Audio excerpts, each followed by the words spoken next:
walked right by a prospect. And I said, why didn't you stop in? He looked at me and says, oh, everybody knows we don't cold call. And I'm like, really?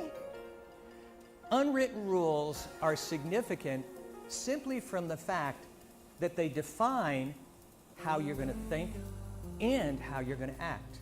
Let me see if I can demonstrate this to you in sort of a fun way. And here's what I need. I need a volunteer who is under 5'4". Do I have anybody that would be willing to come up? Anybody? Okay, give this young lady a round of applause. Come on up here.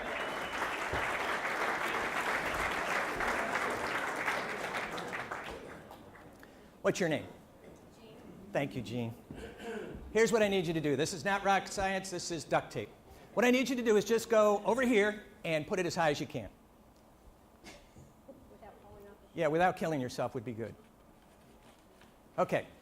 Now, Jean, what I need you to do with this second piece is I need you to put this 2 feet higher than that.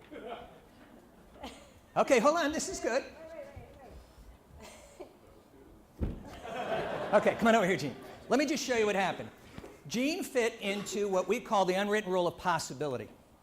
Every time that you have an activity, consciously or unconsciously, you define it as it's possible or impossible. In this case, what I simply said was put it as high as you can. And in your mind, you developed a series of unwritten rules.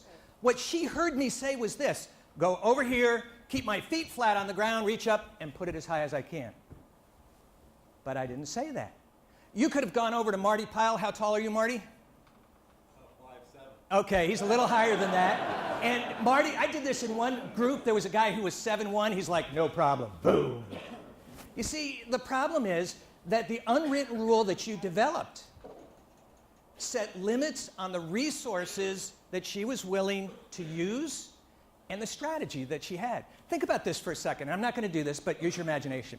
If I was standing up here right now and I had like a suitcase full of cash, and we're going to go big on this one, it's $100,000, and all you need to do to get the money, okay, is put one on the ceiling. How many of you think for $100,000 she could figure out a way to put one on the ceiling? How many of you would be willing to help her put one on the ceiling? We've got a lot of new friends and stuff. All right, give her a round of applause. Thank you. Did a great job. Unwritten rules exist everywhere. They exist in business. I was out in Dayton, Ohio, working with a group of engineers. And I asked, what are the unwritten rules that you have? And by the way, some of the unwritten rules, very, very benign. I mean, they're not a problem. This guy looks at me and says, oh, in our division, you wear blue shirts on Monday and black shirts on Friday. I'm like, really? And here's the fascinating part. Everybody in his division is going like this. Oh, yeah, that's what we do. Sometimes unwritten rules are exceptionally good. Many, many years ago, when I was with Southwestern Advantage, one of the unwritten rules that I had that worked out really well is I would decide that at the end of the day, when I was out selling books, as soon as I said to myself, I think it's time to finish for the day, my unwritten rule was make one more call. And I will tell you, I didn't always make a sale, but I will tell you this, I made a lot of sales on that last call. And it was something that was really good. Sometimes unwritten rules can be debilitating. How many of you all have ever heard this one? And it happens in business, but it happens everywhere. They don't listen to me. They never pay attention. That will never work. These are unwritten rules that if you're not careful,